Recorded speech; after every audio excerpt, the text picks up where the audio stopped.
All right. Hello, we are doing our crisis analysis for English 310. My name is Rachel. I'm Angel. I'm Jake. And I'm Chris. We chose to do our crisis on the 2021 Dave Chappelle incident from Netflix. So we're going to start with the introduction and then move to the background, claim, and evidence. And then we're going to conclude our presentation. Should be about 10 to 12 minutes of your time. So starting with the introduction, what is Netflix? I'm sure you guys have all heard of Netflix, whether it be your way of winding down after a long day or even your everyday form of entertainment. Netflix is a popular subscription-based streaming service that allows members to watch TV shows and movies without commercials on an internet-connected device, according to Netflix.com. You can watch a wide variety of award-winning Netflix originals, TV shows, movies, documentaries, and much more. Moving on to the usage. Netflix has struck popularity ever since it came out in 1997. Furthermore, according to a 2020 article from ProgrammingInsider.com, US Netflix had approximately 221.64 million paid subscribers worldwide as of the first quarter of 2022. In addition, Netflix subscribers watch 3.2 hours and use 9.6 gigabytes per day. Netflix is so popular because it provides a variety of choices to its users and it does not have commercials. Moving on for the CSR. With a large running business, Netflix claims to put emphasis on their corporate social responsibility. According to Netflix.com, in the working environment, the organization prides itself on following morality, business standards, and ethics. In particular, they value being straightforward, transparent, authentic, and non-political to avoid all controversy and satisfy all stakeholders involved. In doing so, the Netflix CSR has provided a general code of conduct to its employees. So who is Dave Chappelle? Dave Chappelle has been a familiar face on Netflix. Ultimately, he's a funny guy. According to a 2020 article from Biography.com, he's internationally recognized as a stand-up comedian and actor. For the start of his career, Dave Chappelle could always make people laugh. Once he realized the power of his natural talent, he set out ambitious goals for his art. As a 14-year-old student at Washington, D.C.'s Duke Ellington School of Arts, Chappelle crafted a stand-up comedy act out of the realities of his life growing up Black in the nation's capital. Starting out small, he grew into something big. He performed more than 1,600 concerts worldwide in the past 4 years, selling out within minutes of their announcement. As far as his work, Chappelle touched on the topics of race, pop culture, sex, drugs, politics, and fame. Dave Chappelle took many opportunities that life threw his way. In 2003, he started The Chappelle Show, a satirical comedy sketch series, which became one of the highest rated programs on Comedy Central. The series ran until Chappelle quit the show in the middle of production of the third season. After leaving the show, Chappelle returned to performing stand-up comedy across the US. By 2006, Chappelle was called the comedy genius of America. In 2017, he released a special comedy, The Closer, which did not turn out the way he hoped it to.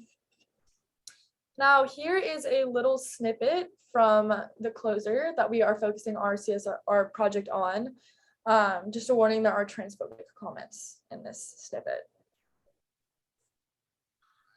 Saying that to say that trans women aren't women.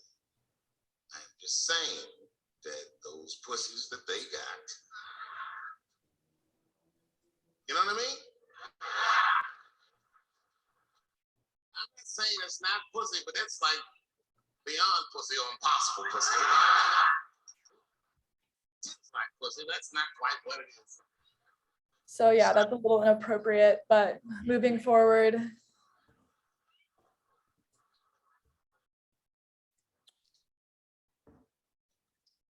All right, I'll be talking about background here. So as previously stated, The Closer was released on Netflix's platform on October 5th, 2021.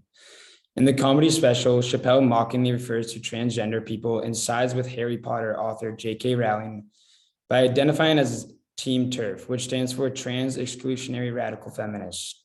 The term is used to refer to a person who resists the rights of transgender women from their advocacy of women's rights, according to a 2021 article from HITC.com. The much anticipated stand-up special was ranked as the 4th most popular title on Netflix at the time of its October 5th release, according to the New York Times. Netflix stood by the special even after it was criticized as transphobic by LGBTQ advocates, artists, and even Netflix's own employees. So regarding the response, the Gay and Lesbian Alliance Against Defamation, which monitors media and entertainment companies for bias against the LGBTQ community, criticized the special, saying that Chappelle's brand has become synonymous with ridiculing trans people in other marginalized communities. Negative reviews and viewers loudly condemning his latest special is a message to the industry that audiences don't support platforming anti-LGBTQ diatribes, and we agree. Other organizations, such as the National Black Justice Coalition, have condemned Netflix and Chappelle, calling the special transphobic and urging the company to take it down, saying, perpetuating transphobia perpetuates violence. Netflix should immediately pull the Closer from its platform and directly apologize to the transgender community.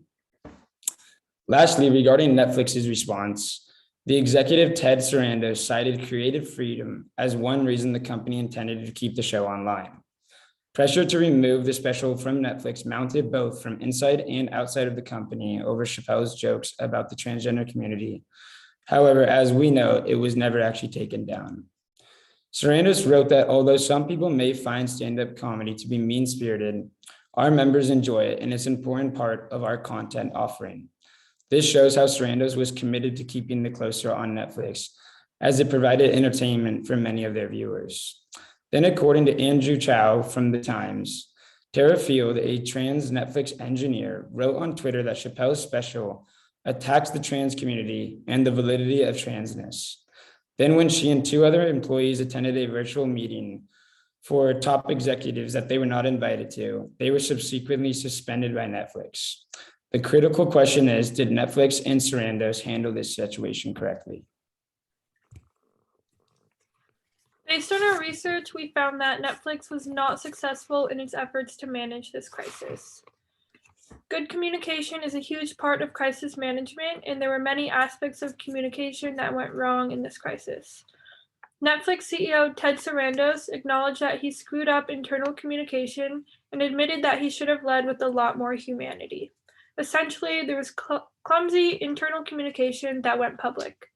The situation emphasizes the importance of keeping in mind that internal communication can be seen by the public eye, so it is crucial to keep it professional and ethical at all times. We have evidence here to back up our claim that Netflix's management was unsuccessful. Here is a tweet of Netflix CEO Ted Sarandos defending Chappelle, addressing his creative freedom instead of addressing the trans community that was attacked in the Chappelle episode. Taking responsibility is an important aspect in managing a crisis, and here the CEO again defends Chappelle instead of taking responsibility for the problem. This next slide, showing a memo sent out by the Netflix CEO, is another example of bad communication. Again, he is not taking responsibility and instead is defending the actions of the company. Clearly, many community members and employees were hurt by the Chappelle episode, yet this memo completely invalidates those feelings by saying, quote, "The content on screen doesn't directly translate to real-world harm." Here, he is treating key audience members as opponents. This next slide shows a snippet from an article in Variety magazine. In the first part, the CEO of Netflix quotes, "Chappelle is one of the most popular stand-up comedians today, and we have a long-standing deal with him. His last special, Sticks and Stones, also controversial, is our most watched, stickiest, and most award-winning stand-up special to date." Here he acknowledges it is controversial, but is more concerned with awards and viewership rather than the employees and community who were hurt by the content in this episode. The second part is definitely a red flag, as it entails firing people who are speaking up and voicing their opinions. This does not look good for the company, as employees should be able to speak up without fear of being fired or scrutinized. Employees are frontline ambassadors in a crisis, and during a crisis, it is important to communicate with them well and let them know how the company is going to handle the situation, not fire or suspend them. So just to give a little bit of a conclusion, Netflix and Dave Chappelle are no strangers to producing controversial content. And so it was the perfect match between the two. And what ended up happening after some controversial content, which we discussed today, was released, Netflix, as well as the CEO, floundered the communication not only internally, but also externally to the public eye, which caused a lot of backlash from different advocacy groups, which, as we heard before, led to internal problems, people actually walking out of Netflix, as well as some people getting suspended and things such as that. And on the note of this presentation, and just looking a little bit further into this, two European scholars whose last names I cannot pronounce found that in the past decade, the political context of humorous production and reception in places like the United States as well as Europe has changed considerably. They found that in more recent times, humor has become very hyper political or politicized, whereas maybe 20, 30 years ago, humor was actually very much non-political. But as we've seen from today, shows such as SNL or Dave Chappelle or other things actually mainly base their comedy on politics. So that is where we're headed today. I wanted to thank everyone for listening, and I hope you have a wonderful day.